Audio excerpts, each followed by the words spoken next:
Welcome back to another edition of the Disney Dish podcast with Jim Hill. It's me, Len Testa, and this is our show for the week of Schmurz Day, March 22nd, 2021. On the show today, news, listener questions, and in our main segment, Jim continues the history of the Tower of Terror attraction at Disney's Hollywood Studios.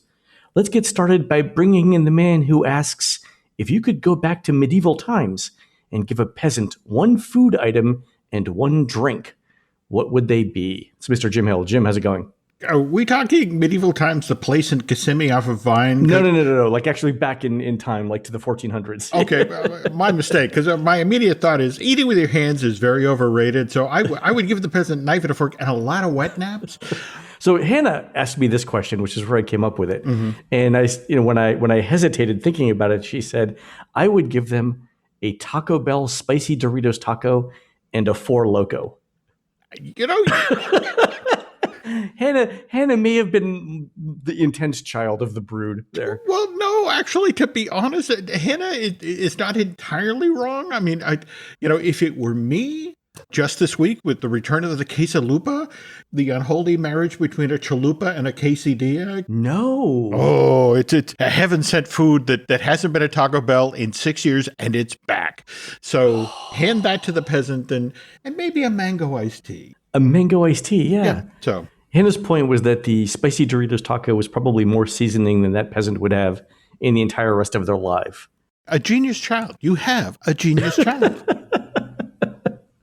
All right, Jim. Speaking of geniuses, let's do a quick shout out to subscribers over at disneydish.bandcamp.com.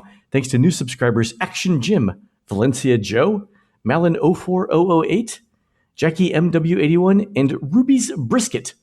And the longtime subscribers AV3206, Mama Polina, Bairdster, and Communicore West. Jim, these are the folks who proposed a gondola ride for the Italy Pavilion in Epcot based on the films of Federico Fellini. It had no story and no plot, but it did include sets such as Sophia Loren conducts a marching band and Marcello Mastroianni makes pizza for a circus. True story. That's a great idea. I do have a fondness for Fellini films. In fact, the greatest film poster I've ever seen, there's a Fellini film called And the Ship Sailed On. The bottom of the poster is lined with these outrageous characters from the film. We need more Fellinis. I ended up having to watch film trailers for that particular segment, but it was very different. And I think Sophia Loren was in one of them, so could be. So it wasn't bad. Yeah. All right, Jim, let's do the news. Folks, the Disney Dish News is brought to you by Storybook Destinations, trusted travel partner of the Disney Dish podcast. For a worry-free travel experience every time, book online at storybookedestinations.com. Jim, the big news, Disneyland has an official opening date now. It's April 30th.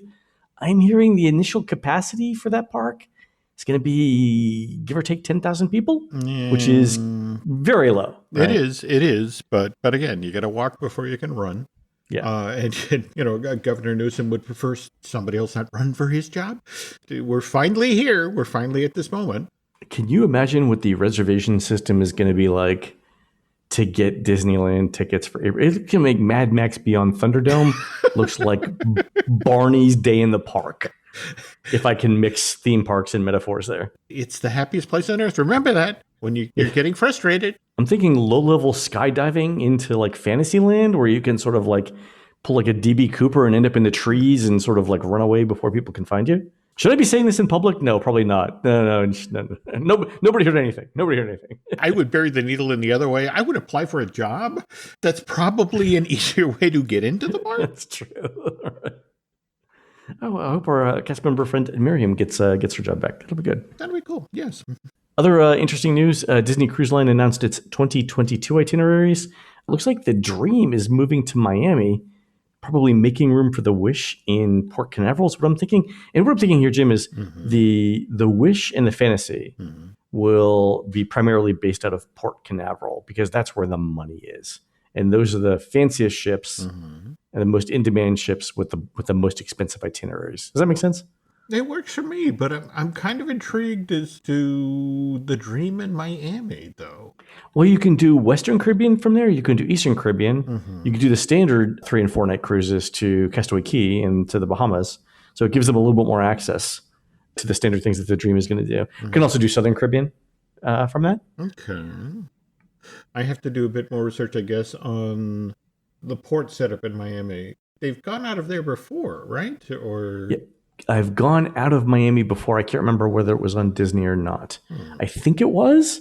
The one thing I remember is one of my trips out of Miami coincided with the day that Miami was running its marathon. oh, And so it took like, we intentionally stayed like 3 blocks from the cruise terminal, but it ended up taking an hour and a half to get there with traffic because we got diverted. Should have walked. nothing starts off a cruise experience like that level of stress. Okay. Yeah, Then- should have walked. Oh, Didn't. Anyway.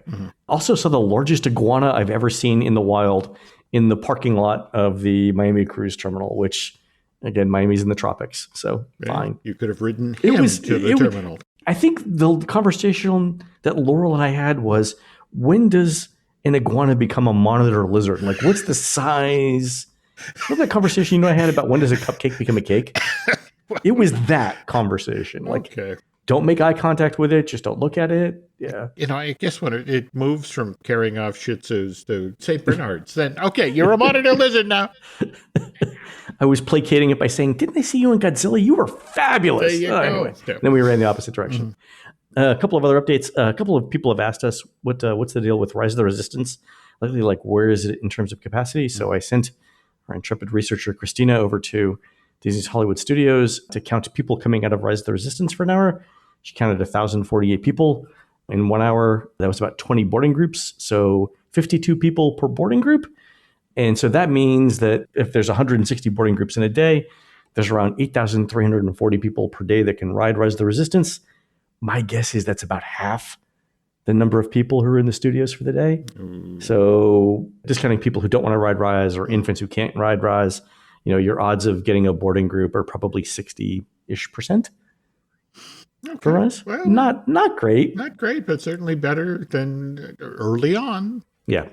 And then we have listener questions, Jim. Mark writes in with another example of the free fall ride that we're talking about as a predecessor to Tower of Terror. He says, we had a free fall ride here at Six Flags Great America in Gurnee. It had what I thought I remembered as a significant accident, but apparently the kids weren't seriously injured. I remember it because I rode it just a couple of weeks before the accident. I remember waiting a long time for it, which I now understand was due to low ride capacity. Something I didn't think about then, but I fully understand now. Thanks to you. Mark also says the accident happened in 1984 and they tore it down in 1986 due to low ridership. And Mark says he also passed it up riding it again on later visits because of the bad publicity. Curiously, they didn't dismantle the ride. They just moved it a couple of times before they got rid of it.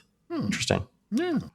Also, Mark mentioned sometime down the road, he's going to get me to go fishing with him in Epcot. We're going to have this ongoing conversation about doing bass fishing on Bay Lake or Seven Seas Lagoon. If the bass are smart, they're moving to the harmonious structure now because nobody's getting anywhere near that. Yeah, exactly. Also, Jim, Travis in Cleveland writes in with this. Hi, Jim and Len. My family just got back from our first visit to Disney World since reopening, and I was fascinated by the efforts by Disney to space out the lines. It got me thinking back to my queuing course in business school, and I was hoping Len could nerd out on us a little bit. It occurred to me the lines, while longer, moved much faster and more steadily than in normal times. This has to be expected with the spacing reducing bunching. Are there any operational benefits to this increased spacing that could entice Disney to keep some elements of this model even after restrictions are lifted? It definitely improves the guest experience, but I'm curious if it improves anything for ride ops as well. Yeah, so this is interesting.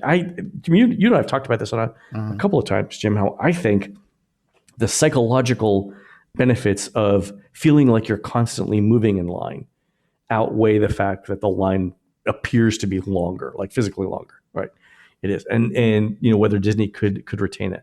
I think in terms of operations, one thing that Disney doesn't have to worry about now is filling in every available seat in every row, right? They're not trying to fit in single riders on ride vehicles. And that means that they can probably dispatch the ride vehicles a little bit faster. You're not getting as much throughput, but there may be enough offset in the faster dispatches to more than make up for that. That's my guess, right? So imagine you have to wait like an extra 10 or 15 seconds to get that one extra rider in a ride vehicle. That's 10 or 15 seconds delay that you could have sent another ride vehicle along. And is that worth one extra person mean, if you do it often enough and you could do it faster than that, maybe. But my sense is probably not. So, yeah. I mean, I like the socially distant lines. I think the next step for Disney, though, is going to be going from 6 feet to 3 feet. And we'll see then what happens with from 6 feet between guests to 3 feet between groups to see what happens. It's so interesting to say that, because the New York Times today was just talking about how the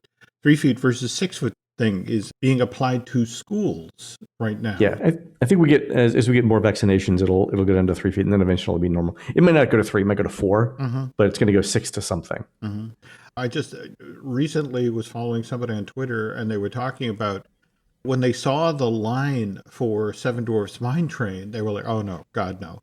But they still got in it, and it was one of these things where it moved so quickly that it was startling. But again, I would be intrigued by the number of guests in the parks who look at the artificially longer lines and think, no, and miss out on some real opportunities here. So we're actually seeing this, and it's a combination of things. Number one is Disney's artificially inflating the wait times, or they're just not estimating them well.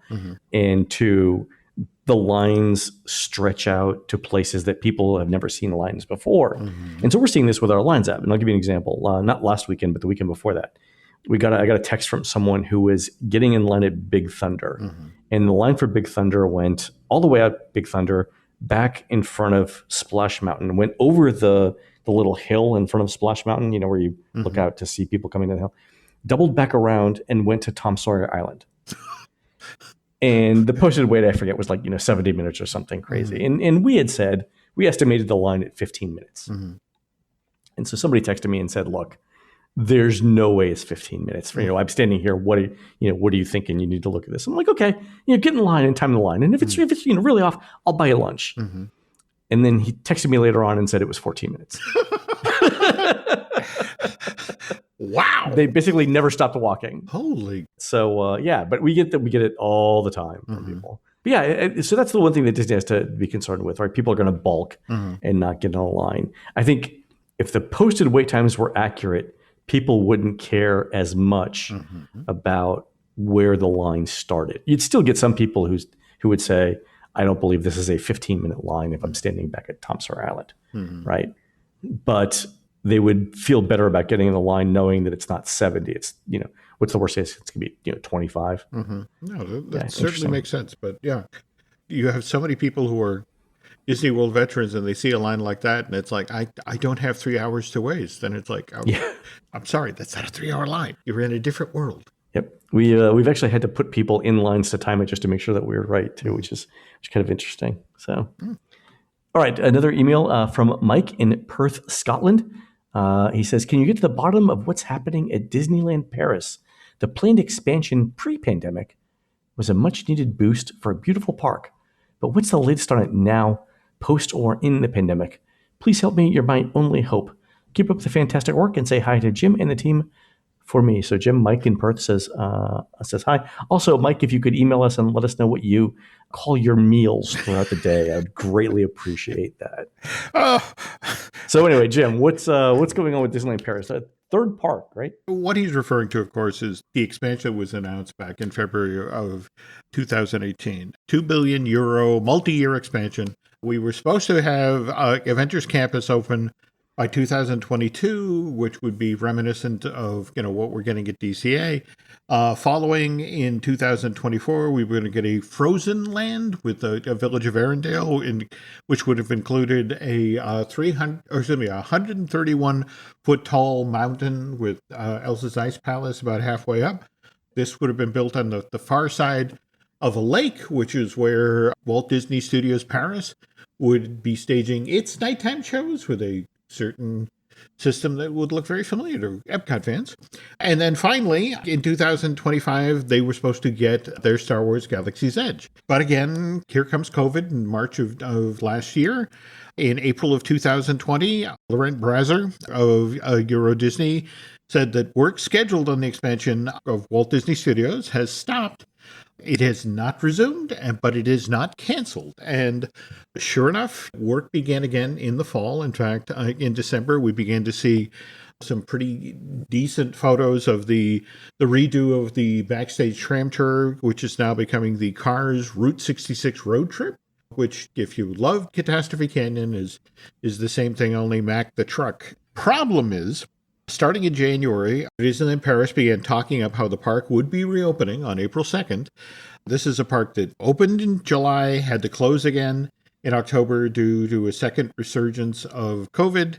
With the thinking in October was it was going to reopen in February, but then they punted to April. And meanwhile, we're getting dates of for example, March 8th is when the Hotel New York, The Art of Marvel.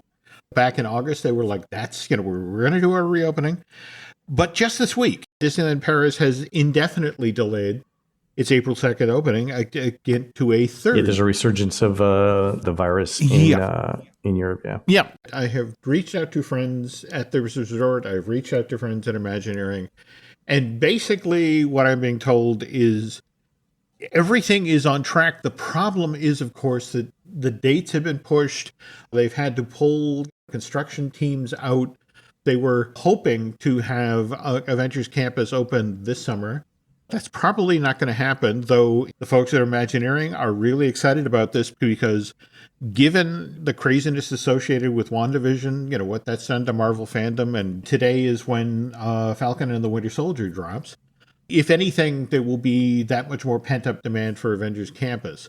The most intriguing bend on the expansion of Walt Disney Studios Paris is what's happening with Star Wars Galaxy's Edge, which again is the furthest out. And remember that was discussed as 2025. The thinking, especially on the heels of how Batu has done at Disneyland and Hollywood Studios, is that they're still planning on doing a Rise of the Resistance type ride. Likewise, a Millennium Falcon type experience. But the thinking is on the heels of the success of The Mandalorian and what they anticipate in regard to the book of Boba Fett, that this one will be dialed in a little tighter. It won't be necessarily the loose construct that we have in Florida. The idea of this planet we've never been to before. Oh, okay. So it'll be a more definitive planet. They had just not anticipated that The Mandalorian would have this level of response. And likewise, bringing Boba Fett onto the canvas there and people losing their minds, it's the effect of what we saw in The Mandalorian was Boba Fett moving into Jabba's old palace. Right, at the end of season 2. Maybe we're going to get to go to some place we really have wanted to go to before. I'm just putting that out there because remember, the initial plan for Disney's Hollywood Studios was Tatooine. And it was Kathleen Kennedy who talked the Imagineers out of that, arguing that, we don't necessarily want to be looking back at Star Wars past. We want to be looking to Star Wars future.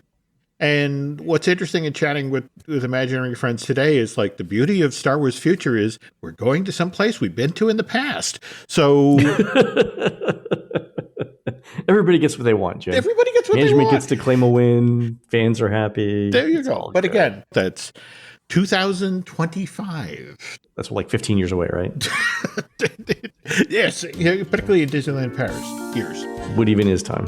All right, folks, we're going to take a quick commercial break. When we come back, Jim continues the history of Disney's Tower of Terror. This episode is brought to you by LifeLock. It's Cybersecurity Awareness Month, and LifeLock has tips to protect your identity. Use strong passwords, set up multi-factor authentication, report phishing, and update the software on your devices. And for comprehensive identity protection, let LifeLock alert you to suspicious uses of your personal information. LifeLock also fixes identity theft, guaranteed or your money back. Stay smart, safe, and protected with a 30-day free trial at LifeLock.com/podcast. Terms apply. This episode is brought to you by Amazon Business. We could all use more time. Amazon Business offers smart business buying solutions so you can spend more time growing your business and less time doing the admin. I can see why they call it smart. Learn more at amazonbusiness.com. This podcast is brought to you by Carvana. Carvana lets you buy your next car on your terms. Explore a massive inventory online, filter for what matters, and find your perfect match. Then choose delivery to your home or pick it up at one of Carvana's iconic car vending machines. Every car also comes with a 7-day money-back guarantee, so you can make sure it's the right fit. Buy your car on Carvana. Delivery or pickup fees may apply. Limitations and exclusions may apply. See our 7-day return policy at Carvana.com. Carvana. So we're continuing our history of the Twilight Zone Tower of Terror. Now, the last couple of episodes, we've talked about how it was going to go into Euro Disneyland, Disneyland Paris, right? Yeah. And if we back up the truck, December of 85, Walt Disney Production hadn't even selected a site for its European park yet. I've got this document I just got off of eBay. It's called the Team Disney 85 Continuing Tradition Report. And in this report, they'd say that we have the selection of countries for this park has narrowed to 2, France and Spain. Factors such as climate, vacation, and travel trends and the economy are being carefully considered before a decision is made. In the same report, they mentioned that Walt Disney Production, as of fall of 85, was to increase the studio's feature film production to 12 to 15 films a year. Specifically, they wanted to do 10 to 12 touchstone films and then 3 to 4 new family pictures each year. Problem then, teeny tiny lot in Burbank, only a handful of sound stages, so ramping up film production wasn't really going to be possible there, especially when you factor in the California unions. So May of 85, just 8 months after Michael Eisner becomes Disney CEO, the company announces they are going to be building a third major attraction in Florida, a working movie studio that will give guests a chance to glimpse animated features as well as TV shows being made. And here's the pertinent quote from the Sentinel article about this announcement. Dick Nunes, who at the time was the executive vice president in charge of the company's theme parks, Michael said, heck, if we have to add sound stages, let's put them in Florida. And then December 18th of that same year, Walt Disney Productions makes a formal decision. They choose France over Spain, and that's where the Euro Disney project is going to go. Now, I bring this up as part of the Tower of Terror series because I want people to understand that these two projects, the Disney MGM Studio Tour and Euro Disney, were pretty much in development at the exact same time. All right, so there's a lot of cross-pollination going on. People who work in the model shop on Hollywood Boulevard section of MGM would look across at the model that was being built for Discovery Mountain and go, what's the deal with the structural steel thing thickening up out of Discovery Mountain? And they imagine, oh, well, that's our version of Magic Mountain's free fall. People are going to get a brief glimpse of the park and then fall back in Discovery Mountain. And people working on Disney MGM Mountain, well, that sounds like a cool idea for a ride. The thing is that Disney MGM is just a theme park, whereas Euro Disney is an entire resort. So right. Disney MGM gets built faster, opens sooner. That's May 1st, 89. Euro Disney doesn't open until almost 3 years later on April 12, 1992. Right off the bat, MGM is in trouble capacity-wise. That opening summer, they had colossal lines, lines for people just to get in lines. Yeah, this is before Tower of Terror. It's before Rock and Roller Coaster. Oh, it's before everything. I mean, hell, they basically got stage shows, which you have to queue up for. Yeah. Star Tours didn't open with the park, actually 8 months after it opened, December 15th, 89. And even then, that attraction, which had 6 simulators as opposed to the 4 in California, Len, it's just a Band-Aid and a heart attack. Yeah. So to meet guest demands, MGM has to expand and fast, which is why the Imagineers took that summer's hit film, summer of 89, and this was Honey, I Shrunk the Kids, which released in theaters June 23rd, 89, and Fast Track developed a kids' play area for the studios based on that Joe Johnson film. Honey, I Shrunk the Kids movie set adventure opens at Disney MGM December 17th, 1990, immediate hit. And so this then becomes the Imagineers' plan. So were the only 2 rides when MGM opened the Great Movie Ride and the Backlot Tour? Were those the only 2 rides? That's it. One of the reasons that, for example, the Honey, I Shrunk the Kids movie set adventure was built where it was built is, remember, you rode that backstage tour. That backstage tour was like 2.5 hours. Yeah, the whole thing. You couldn't get off. You couldn't leave it. Yeah. Yeah, you got off in the backstage area, did the Acme Gag Factory, and then had to begin the walking tour portion. Yeah, and they put bathrooms there, and I think there was just a little place for kids to play. Yeah. Oh yeah, no, it was a park that really had to find its own way, and it needed money to be able to expand. And what the Imagineers quickly found out is that if they based attractions, or proposed attractions for MGM that were based on Disney's summer blockbusters, and in this case, we're talking about Who Framed Roger Rabbit, which was released to theaters in June of 88. And if we look ahead to the summer of 1990 and the summer of 1991, we have Dick Tracy, and we have The Rocketeer. And so we're going to do lands based on Who Framed Roger Rabbit, which I can say. Dick Tracy and The Rocketeer. Well, but the thing is, if you actually look at the original plan for Sunset Boulevard, it was going to be comprised of three lands. There was going to be the docks. So the docks area was going to be where Dick Tracy's Crime Stoppers was located, which was basically a drive-through shooting gallery. Think the Indiana Jones adventure, only at each guest as they're getting on the troop carrier is handed a Tommy gun. I'm listening. You have my attention, Jim. Go ahead. When this project didn't happen, and we'll get to why it didn't happen, they still wanted to build it. The Imagineers still wanted to build it. And so when they were initially proposing Disney Seas to the Oriental Land Company, they actually brought the executives of the company over with their wives.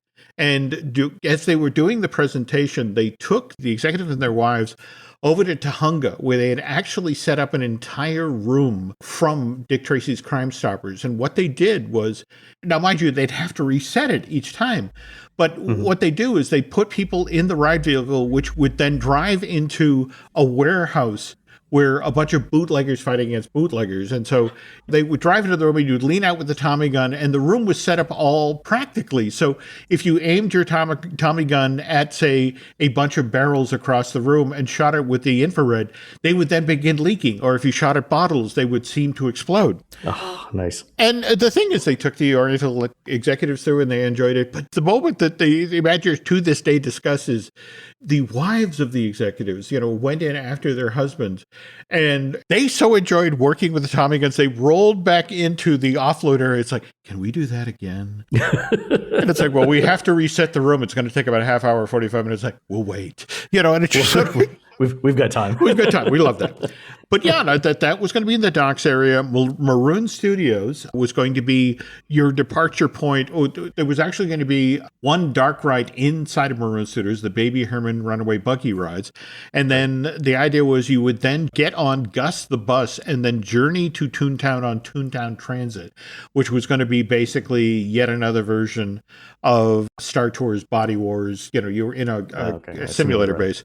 On the other hand, Sunset Boulevard proper, you were supposed to have the red cars from Roger Rabbit running up and down the streets servicing it, an idea that eventually did come to life when DCA got its redo. But the more intriguing thing is in the middle of Sunset Boulevard, Len, was going to be the South Seas Club. If you remember the movie Rocketeer, there's a point in the film where they actually go to a supper club in Hollywood, and there's a big band and there's a singer on stage, and this is what they wanted to build on Sunset Boulevard. People want to have that glamorous Hollywood experience, and to a lesser extent, they do get that at the Brown Derby, but this was going to move it to the very next level. So these three lands, very expensive proposition. People forget this, but in July of 1990, America plunged into a very short-lived recession. I mean, it only lasted 8 months, effectively wrapped up in March of 1991. But I've got documents from the park that talk about how attendance at Walt Disney World during that 8-month period plunged by 13%. That was enough to, coupled with the fact that Dick Tracy really didn't do the numbers that they had hoped during the summer of 1990. And so suddenly the Imagineers are being asked to rethink Hollywood Boulevard. And one of the other issues here is that Steven Spielberg and Disney have a falling out at this exact same moment over Roger Rabbit. And so suddenly Roger Rabbit is off the table to be used in a theme park. And then the following summer, in summer of 91, The Rocketeer, it didn't do the business. Let's not forget about the Gulf War as well, from August of 1990 through February of 1991. So you have Sunset Boulevard built around these three IPs that have suddenly become very shaky. You have, a reception that happened that lowered attendance to the park, and you have the Gulf War making international travel a little problematic. And all that comes to mind is that wonderful moment out of Muppet Vision 3D where, Sam is talking about, it's a glorious 3 hour finale. And Kermit says, you got a minute and a half. And this is the tenor of the meeting with the Imagineers, where on Sunset Boulevard, where they just basically lay it out. It's like Spielberg's being a jerk about Roger Rabbit. Dick Tracy and Rocketeer didn't do the business. You had a budget of $350 million to build this entire street and all of its lands. We're cutting that in half. And not only that, you can't use any of these IPs. Wow. But we've already talked up that it's going to be a street, that's filled with authentic shops and restaurants. So you need to come up with something at the end of the street to make people walk to the end of it, having seen all of these shops and these restaurants. And it's at this point, Len, that they're flying blind. They're literally building a street that leads to nowhere, which is when somebody at WDI would say, wait a minute, that freefall thing for Euro Disney that was supposed to be built for phase 2 of that park, we still have access to that, right? And it's like, well, yeah, we've already made a deal for the ride system. And so the Imagineers said, okay, so what if we put that at the end of the street? And it's like, well, that's a little naked unto itself. It's like, okay, so we put it in a building. We put it in a hotel. This is where this comes from, that this moment of desperation where it's, okay, it's an empty hotel because it's got to be empty. We don't have a whole lot of money. Oh, is that why it's empty? That's why it's empty, Len. Oh, it's like, I always thought the hotel lobby was kind of short. Mm-hmm. There's a lot of reasons. There's a lot of things that are short there. Okay, all right. That makes more sense. But I mean, they spent a lot on the lavish grounds. I mean, the grounds look good. Well, yeah, but that's the interesting thing about plants. You go to the tree Plants farm are and cheap. give me that, give me that, give me that. But construction has to begin in 1992. So here's the pertinent article from the Orlando Sentinel, September 7th, 1992. An expansion of Disney's studio theme park is about 18 months behind schedule. Eisner said back in 1990 as part of his Disney Decades announcement that MGM Studios Park would double its capacity with new shows and a new street called Sunset Boulevard. Sunset Boulevard is set to open on schedule in 1994 and will be lined with shops and restaurants reminiscent of Hollywood in its heyday. At the end of Sunset Boulevard, Disney now plans to build the Tower of Terror, a thrill ride that will feature a runaway elevator that free falls 13 stories. Scheduled to open in 1994, this attraction will be located inside of a deserted Hollywood hotel at the end of Sunset Boulevard. With an unusually small lobby. There you go. All right. Because that's the way those things were built back in the 30s. So again, you have to stretch your $175 million to cover your thrill ride and your street and your shops. Oh, is that why we ended up with basically kiosks as restaurants? Yes. It all makes sense now, Jim. It all makes sense. Now, at this point, the Imagineers have no idea what's going inside of the deserted hotel. Outside of guests plummeting to their death. So not a great place to be if you're an Imagineer, facing a hard and fast deadline, and you're still groping for a story to tell. We talked about cross-pollination between MGM and Euro Disney. This is when they remember, wait a minute. Horror film veteran Vincent Price. Still alive at this point. He is still alive. And more than likely, he's just recorded the English narration for Phantom Manor. And so the thinking is, well, maybe you could do the same thing with Tower of Terror. So, and here's the thing that's kind of ingenious, because they're like, well, we're calling the street Sunset Boulevard. So have you seen the Billy Wilder film, Sunset Boulevard? I have not. Okay. It's basically about the crazy, silent film actress, Norma Desmond, who ends up killing a guy, shooting him, and the police find his body in the pool. So it's the notion, okay, so what if we have a murderous person from the silent film era? This is the storyline initially that they're putting together. Using, again, Billy Wilder's Sunset Boulevard, as the leaping off point. A famous film director from Hollywood silent era gets left behind as Tinseltown transitions to sound. 10 years later, in 1938, the Hollywood elite are having a lavish party at the Tower Hotel to celebrate the 10th anniversary of the advent of sound pictures. Okay. But at this party, guests are getting picked off one by one by some masked fiend. So the guests learn about the stories. They're making their way through the queue. And this is largely thanks to the narration that Vincent Price has recorded. Okay. We then board an elevator that's supposedly going to take us up to the Tip Top Club, the scene of the most recent murder. But as we reach the top of the elevator shaft, The safety lights in the elevator kick on, and we look up, and there overhead is the silent film director with a pair of like garden shears. Oh. And he's cutting the cable to our elevator. And he literally, it's like, cut. And we now plummet. That's funny. It is. But again, we plummet down to the bottom of the shaft. And again, like every story we've told so far about this free fall based attraction, emergency brakes kick on at the last possible moment, and we're saved. So the Imagineers pitch this idea to Eisner, who basically says, meh. It's just to Michael's way of thinking, modern day theme park goers aren't going to care about the silent film era. It's too far gone at that point that they aren't going to care. Coupled with the fact that at this point, Vincent Price is 81. He's not in the greatest health. In fact, he would pass away the following year on October 25th, 1993, due to lung cancer. So using Vincent Price as a narrator for the Tower of Terror just wasn't going to work out. Eisner did have another suggestion when it came to a possible narrator, host of the Tower of Terror, one that really threw the Imagineers for a loop. But Len, we will get to how we went from Mel Brooks to Rod Serling as the host of this Disney MGM Thrill Ride next week as we conclude this Disney Dish series. If I ever meet Mel Brooks, my only question to him is going to be, tell me about the Tower of Terror ride. Doesn't he live in New York? I gotta find him. Well, no, he's out in California, though. Seriously, if you want to get these stories, Floyd Norman is still with us, and Floyd tells these wonderful stories about how he was working at Disney Studios at the time, and he found out when Mel Brooks would go to lunch when he was on the Disney lot. And he would deliberately time to go to lunch because Mel's going to be down there holding court. And Mel would get his food and again go out and sit on the patio and hold court for an hour to an hour and a half. And Floyd said he heard more great Hollywood stories from Mel out there.